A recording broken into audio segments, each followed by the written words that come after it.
उत्तर प्रदेश के माननीय बेसिक शिक्षा मंत्री और केंद्रीय शिक्षा मंत्री और शिक्षा के अधिकारियों की आज महत्वपूर्ण बैठक होने वाली है।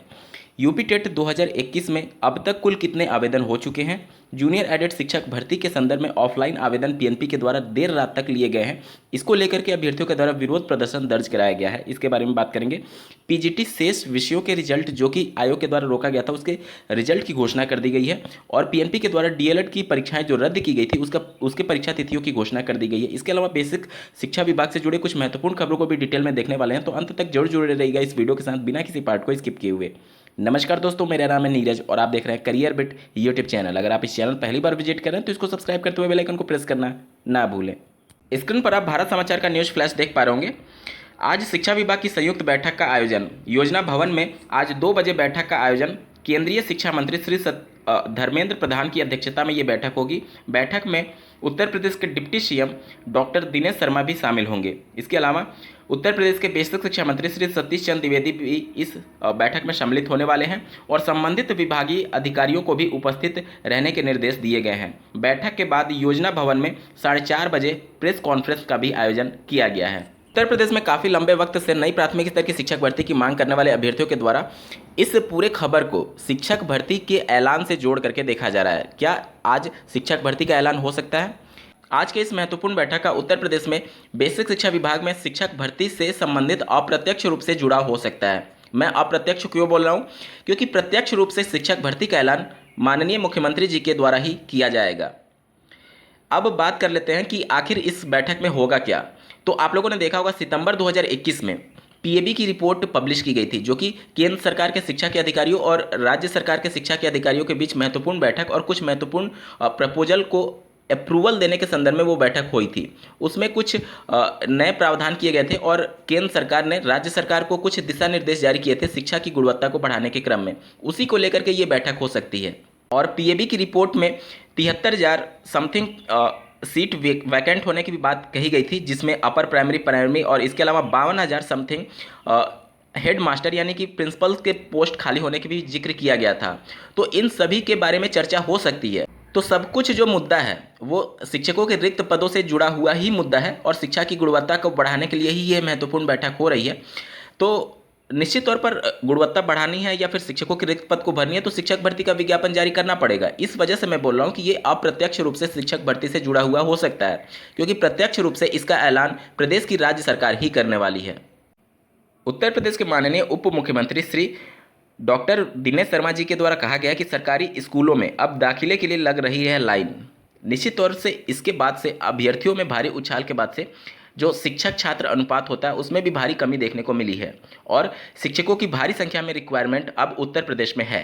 इसके अलावा यूनेस्को ने भी एक रिपोर्ट पब्लिश की थी, जिसके अनुसार देश के लगभग 1 लाख से ज़्यादा स्कूल ऐसे हैं जिसमें सिर्फ एक टीचर के भरोसे पूरा स्कूल चल रहा है। आप स्क्रीन पर देख पा रहे होंगे 1 lakh school in India run with just 1 teacher each, UNESCO report. साथ ही यहाँ पर उत्तर प्रदेश की स्थिति की भी बारे में चर्चा की गई है। Most teacher vacancies in UP, आप देख सकते हैं UP 3.3 lakh, Bihar 2.2 lakh and Bengal 1.1 lakh have the most vacancies in teaching position in school. मतलब जो सबसे खराब प्रदर्शन करने वाला राज्य है जिसमें शिक्षकों की भारी कमी है वह उत्तर प्रदेश है। नंबर 1 पे लगभग 3.25 लाख यहाँ पर शिक्षकों के पद खाली बताए गए हैं यूनेस्को के रिपोर्ट में। यूपी टेट 2021 के लिए ऑनलाइन रजिस्ट्रेशन 7 अक्टूबर 2021 से प्रारंभ हुए थे। 8 अक्टूबर के देर शाम 6 बजे तक कुल रजिस्ट्रेशन की संख्या 80,000 हो चुकी है। ये सिर्फ पंजीकरण की संख्या है जिन्होंने अपना रजिस्ट्रेशन कंप्लीट किया है। आवेदन पूर्ण करने वाले अभ्यर्थियों की संख्या अभी इससे कम होगी। जैसा कि आपको ज्ञात होगा 25 अक्टूबर 2021 अंतिम तिथि है और 28 नवंबर को परीक्षा होना प्रस्तावित है। इस बार आवेदनों की संख्या में भारी उछाल देखने को मिल सकता है, क्योंकि उत्तर प्रदेश में जिस प्रकार से शिक्षा सेवा चयन आयोग और राष्ट्रीय शिक्षा नीति 2020 में महत्वपूर्ण बातें की गई हैं टेट के मार्क्स को जोड़े जाने के क्रम में, और जिस प्रकार से आप लोग देख रहे होंगे कि सीटेट ने भी उसके प्रावधानों को लागू करते हुए सीटेट के परीक्षा में कुछ नए बदलाव किए गए हैं परीक्षा के पैटर्न को लेकर के। तो इन सब के बाद से उम्मीदें हैं कि राज्य सरकार के द्वारा भी राष्ट्रीय शिक्षा नीति और शिक्षा सेवा चयन आयोग को लेकर के कुछ महत्वपूर्ण फैसला ले सकती है। इस वजह से अभ्यर्थियों को ये भी संशय है कि आगे जाकर के कहीं टेट के मार्क्स जुड़ने ना लगे, तो ऐसे अभ्यर्थी जिनके टेट के मार्क्स कम थे वो भी अपने मार्क्स को बढ़ाने के लिए दोबारा आवेदन कर रहे होंगे। और साथ ही साथ माननीय कोर्ट के द्वारा जो NIOS से DLED अभ्यर्थियों को यूपी टेट में सम्मिलित होने का मौका दिया गया, आज से पहले इन अभ्यर्थियों को एलिजिबल नहीं माना गया था यूपी टेट के लिए। तो ये उत्तर प्रदेश में लगभग 1.5 लाख NIOS से संबंधित अभ्यर्थी हैं, तो वो पूरा भी आवेदन करेंगे। और इसके अलावा अन्य राज्यों के NIOS से संबंधित जो अभ्यर्थी होते हैं वो भी आवेदन करने के लिए पात्र होते हैं। तो इस बार भी देखेंगे कि अब भारी संख्या में यूपी टेट के आवेदन में उछाल देखने को मिल सकता है।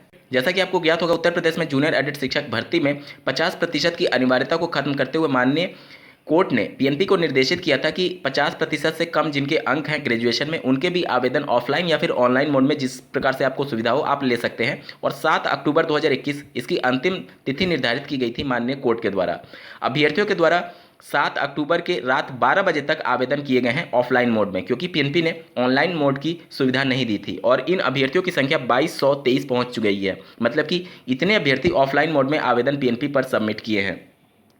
यहाँ पर मैं बता दूं कि ऐसे बहुत से अभ्यर्थी PNP कार्यालय पर धरना प्रदर्शन कर रहे थे इस बात के लिए कि आप ऑनलाइन मोड में आवेदन की सुविधा दीजिए, क्योंकि दूर दराज के जो इलाके के जो अभ्यर्थी हैं वो समय से PNP कार्यालय पर नहीं पहुंच पाए, जिनकी वजह से उनके आवेदन को स्वीकार PNP ने नहीं किया। आप स्क्रीन पर देख पा रहे होंगे लास्ट कॉलम में, PNP कार्यालय तक नहीं पहुंच पाए। शुक्रवार को भी बड़ी संख्या में अभ्यर्थी आवेदन के लिए परीक्षा नियामक प्राधिकारी कार्यालय पहुंचे, लेकिन उनका आवेदन जमा नहीं किया गया, क्योंकि माननीय कोर्ट ने 7 अक्टूबर की तिथि ही निर्धारित की थी। हालांकि यहां पर PNP को ऑनलाइन मोड की सुविधा देनी चाहिए, क्योंकि दूर दराज के इलाकों में जो अभ्यर्थी थे जिनको समय से सूचना प्राप्त नहीं हुई वो PNP कार्यालय पर नहीं पहुंच पाए और ऑफलाइन मोड में अपना आवेदन सबमिट नहीं कर पाए। तो इन सबको देखते हुए ऑनलाइन मोड में कम से कम 1 दिन का अवधि और PNP को देना चाहिए, ताकि ऐसे हजारों की संख्या में अभ्यर्थी हैं जिनको अभी तक इसके बारे में सूचना प्राप्त ही नहीं थी और उन्होंने अपना आवेदन भी कंप्लीट नहीं कर पाए हैं, और जो ऑफलाइन मोड में वहां पर उपस्थित भी थे आवेदन भरने के क्रम में, तो उनका आवेदन स्वीकार नहीं किया गया, क्योंकि माननीय कोर्ट ने 7 अक्टूबर का तिथि ही निर्धारित किया था। वहीं बात करें PNP के द्वारा DLED की परीक्षाएं जो निरस्त की गई थी पेपर आउट और नकल की वजह से, उनके पेपर डेट की घोषणा कर दी गई है। स्क्रीन पर देख पा रहे होंगे आप, चंपा अग्रवाल इंटर कॉलेज में नकल करते हुए अभ्यर्थी पकड़े गए थे चतुर्थ सेमेस्टर के गणित प्रश्न पत्र में, तो वहां का परीक्षा निरस्त हुआ था। अब इनकी परीक्षाएं 12 अक्टूबर को होने जा रही है। साथ ही तृतीय सेमेस्टर का गणित का प्रश्न पत्र भी आउट होने की वजह से या फिर विसंगतियों की वजह से वहां का पेपर निरस्त किया गया था, तो आगरा में वो निरस्त हुआ था, तो वो परीक्षा भी 12 अक्टूबर 2021 को ही होने जा रही है। और ये जो चंपा अग्रवाल इंटर कॉलेज है ये मथुरा का कॉलेज है, इसमें 4th सेमेस्टर का गणित का पेपर रद्द किया गया था। इसके अलावा किसी भी एग्जाम सेंटर का पेपर रद्द नहीं किया गया है। बहुत से अभ्यर्थी कमेंट करके पूछ रहे थे कि कहाँ कहाँ एग्जाम सेंटर का पेपर रद्द किया गया, तो सिर्फ 4th सेमेस्टर में सिर्फ एक सेंटर चंपा अग्रवाल इंटर कॉलेज मथुरा का पेपर रद्द किया गया है। आज के वीडियो में बस इतना ही। ऐसे ही महत्वपूर्ण अपडेट के लिए इस चैनल को सब्सक्राइब करना ना भूलें। इस वीडियो को देखने के लिए आपका बहुत बहुत धन्यवाद। भगवान करे आपका दिन शुभ हो।